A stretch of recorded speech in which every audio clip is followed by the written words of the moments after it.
Fin de la trêve internationale du mois de novembre, ponctuée par la première et la deuxième journée des éliminatoires de la Coupe du Monde États-Unis, Canada, Mexique 2026.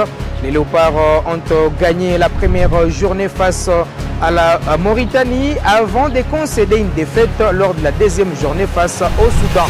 On revient sur ce dernier rassemblement des fauves congolais avec un journaliste sportif évoluant dans la partie orientale du pays.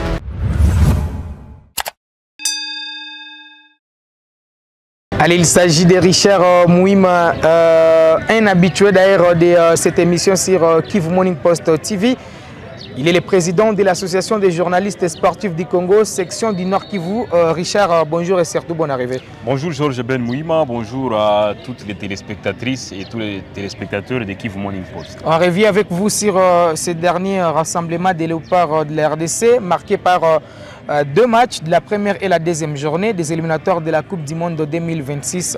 Selon vous, est-ce que les Léopards sont bien partis pour se qualifier dans les groupes quand on sait que les Léopards partagent les mêmes groupes avec les Lions de la Teranga du Sénégal, les Éperviers du Togo, mais également les Crocodiles du Nil du Soudan, sans oublier les Mourabitoun de la Mauritanie?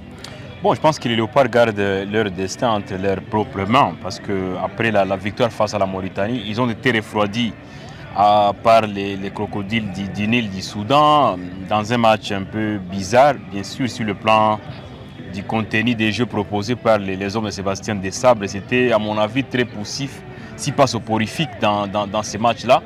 Mais globalement, la rencontre entre les Sénégal et les Togo soldée sur un score de nul, de 0 buts partout, a un tout petit peu poussé aux Léopards d'y croire encore. Parce que l'écart entre le premier qui est le Sénégal et la deuxième équipe qui est la RDC, bien sûr c'est un seul petit point.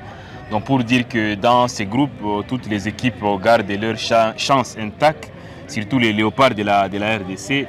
On espère bien que lors du troisième match, ce sera face au Sénégal, ce sera un duel âprement disputé. Et les Léopards sont dans l'obligation de s'imposer parce qu'une victoire face au Sénégal pourra leur permettre quand même d'avancer dans ces groupes. Alors après une victoire contre la Mauritanie, vous l'avez bien dit, les Léopards ont perdu face au Soudan. C'est vous qui est le plus fautif sur cette contre-performance, les patrons de l'encadrement technique ou les joueurs sur la pelouse? Parce qu'on a vu une équipe totalement remaniée avec la titularisation de Grady Diangana pour la première fois et Simon Banza. Bon, moi je pense qu'on le dit d'ailleurs en football, la défaite c'est pour l'entraîneur et la victoire c'est pour tout le monde. Donc pour dire que les coachs y est pour quelque chose, bien sûr c'est vrai, il fait face à un problème de riche au niveau de l'effectif de la RDC depuis son avènement. Contrairement à ses prédécesseurs, Sébastien Desabre a quand même des arguments à faire valoir sur tous les postes. Il y a même sur certains postes où il y a quand même plus de 4 joueurs, ce qui est énorme pour une sélection nationale. C'est en même temps une bonne chose et une mauvaise chose pour les sélectionneurs parce que ça s'est remarqué face au Soudan. Il s'est retrouvé dans un embarras de choix pratiquement et malheureusement il est tombé sur des mauvaises personnes pour ces matchs-là.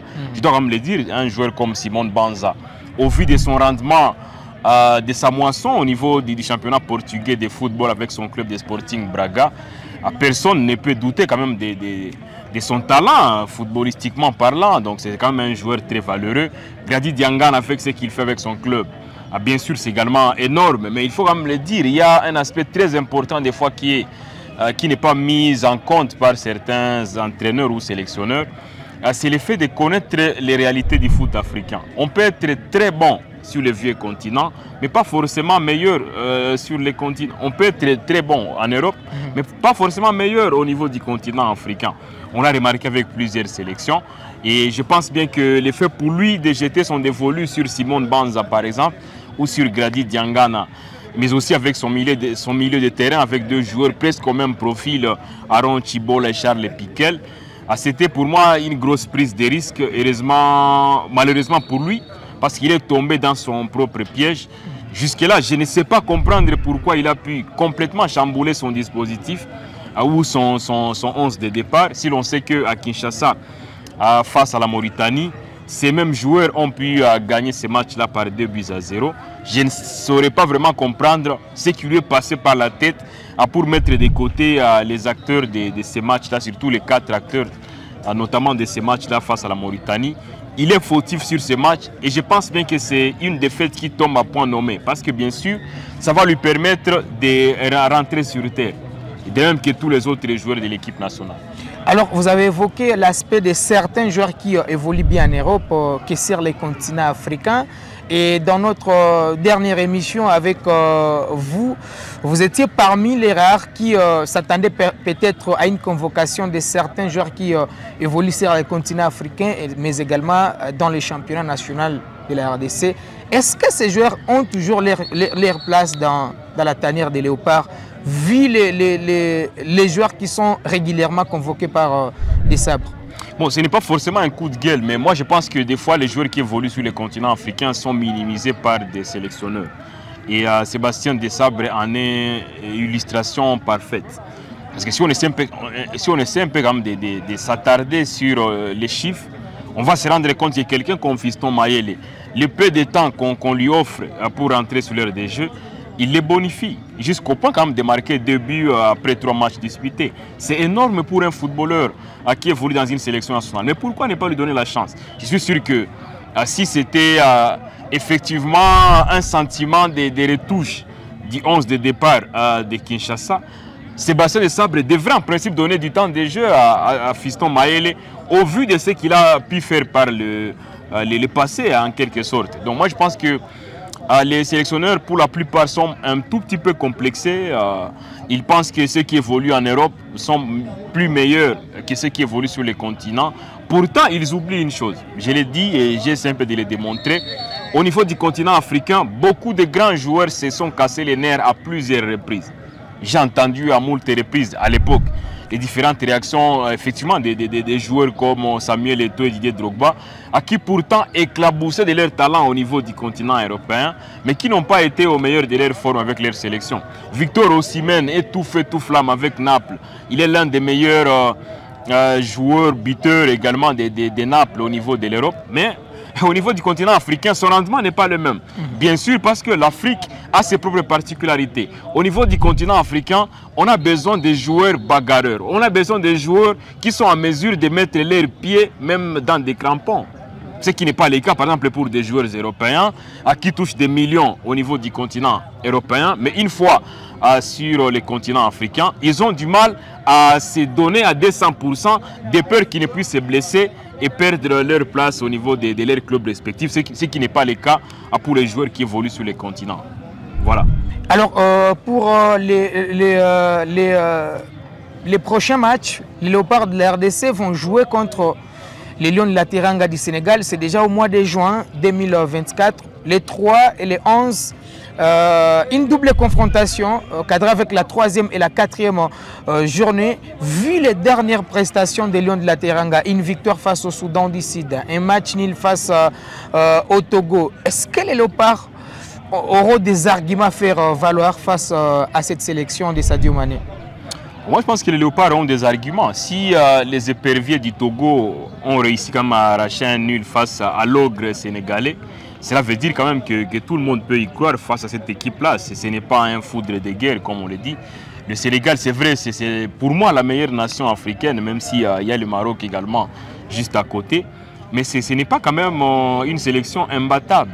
L'RDC a de très bons joueurs. Je pense que nous sommes dans une phase de progression qui est énorme. Il est temps quand même qu'on puisse capitaliser nos acquis afin qu'on fasse mieux. Si l'on sait que le nul, plutôt la défaite concédée face aux Soudanais, c'est une défaite quand même qui va permettre aux Léopards de se remettre en question sur presque toutes les lignes.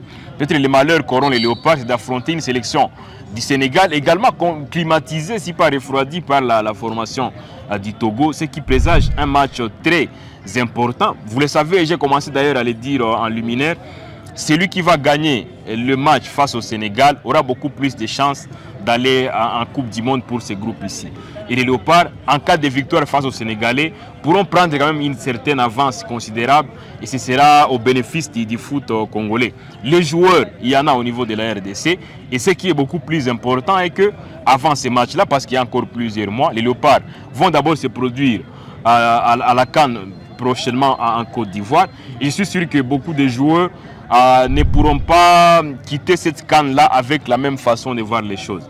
Des joueurs comme Charles Piquet, des joueurs comme Aaron Chibola et bien d'autres qui n'ont jamais disputé la CAN, quand ils vont jouer cette CAN-là face aux adversaires dont les effectifs regorgent des joueurs qui évoluent sur le continent particulièrement, ils vont se rendre compte que ça n'a jamais été facile de jouer sur le continent africain. Et l'expérience acquise au cours de cette compétition, la CAN, sera mise à profit pour mieux affronter le Sénégal, à qui, quand même, faut-il le dire, c'est l'une des meilleures nations au niveau mondial. Par rapport à l'encadrement, selon vous, est-ce que les Léopards sont dans les bonnes conditions?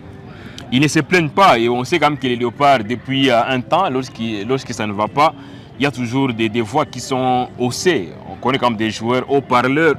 C'est le cas de Cédric Bakambu, notamment, qui est là. Et pour quelqu'un comme Cédric Bakambu, en cas d'un problème d'organisation, un problème de prime, il ne garde jamais sa langue dans sa poche. Sur ses côtés, ça va, bien sûr. Peut-être que le problème qu'il y a actuellement, c'est au niveau de ceux qui gèrent la fédération, peut-être.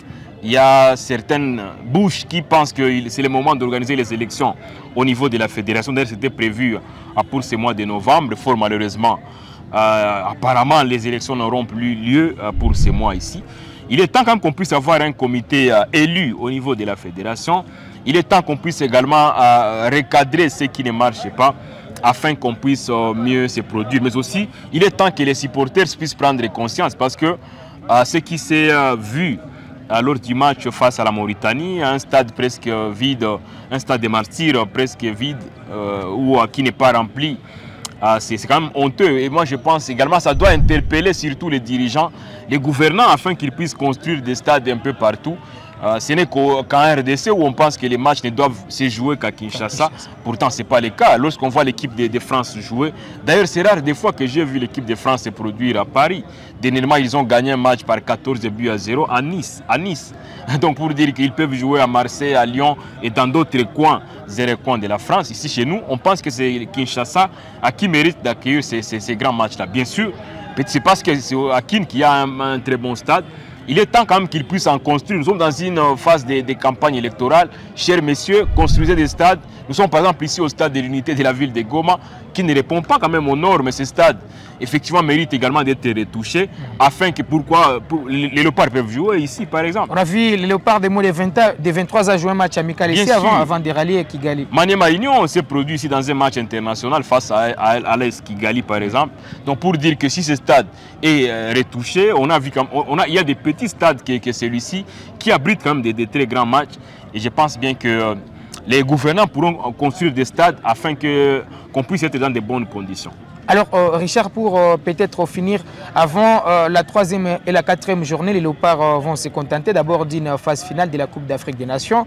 Là, Sébastien Desabre aura quand même l'occasion de passer de 23 à 27 joueurs. Croyez-vous qu'il y aura des sang nouveaux dans la sélection nationale et des découvertes à la Coupe d'Afrique des Nations? Je vais peut-être vous décourager. Moi, je pense que ce n'est pas le moment de dénicher des joueurs. Les joueurs qui ont déjà été dénichés, c'est bien beau, ils peuvent patienter d'autres échéances.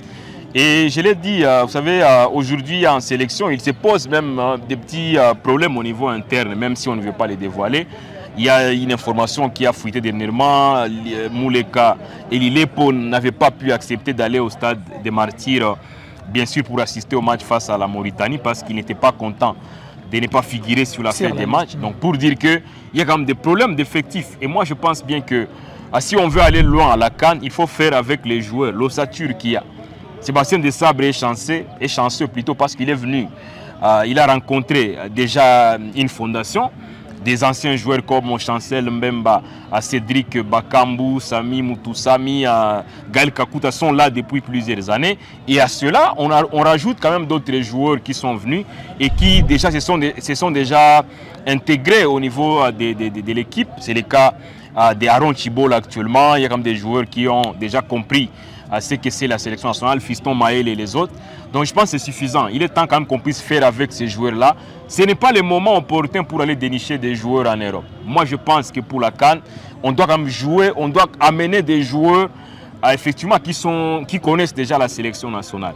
Et les autres doivent patienter afin qu'on puisse éviter les problèmes qu'on a connus face au Soudan. Mais aussi, nous sommes heureux parce que cette fois-ci, la compétition ne va pas se jouer dans une période de Covid-19. Donc cela veut dire que on n'a pas besoin quand même d'aller avec 4 avant-centres pour une CAN. Donc il est temps quand même que les sélectionnés fassent des choix. Donc s'il va amener par exemple Cédric Bakambu, Simon Banza et Maël, ça va.